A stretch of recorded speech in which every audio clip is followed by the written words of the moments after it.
Bonjour et bienvenue sur Horizon Academy HVAC.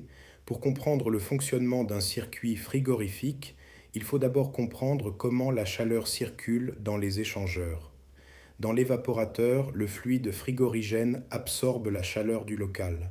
Dans le condenseur, il rejette cette chaleur vers l'air extérieur.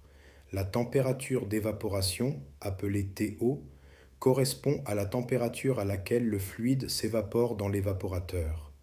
La température de condensation, appelée TK, correspond à la température à laquelle le fluide se condense dans le condenseur. Ces deux températures constituent les principales références du frigoriste. Observons maintenant le condenseur. L'air entre dans l'échangeur puis ressort plus chaud.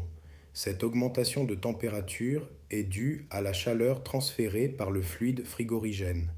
À l'intérieur du condenseur, le fluide passe successivement par la désurchauffe, la condensation puis le sous-refroidissement. Du côté évaporateur, le phénomène est exactement inverse. L'air traverse l'échangeur et ressort plus froid. Le fluide absorbe cette énergie, s'évapore puis termine son parcours en surchauffe. Pour contrôler l'efficacité de ces échanges, nous utilisons le ΔTR. Il représente simplement la différence de température entre l'entrée et la sortie de l'échangeur. Nous utilisons également le ΔT total. À l'évaporateur, il compare la température de l'air à la température d'évaporation du fluide.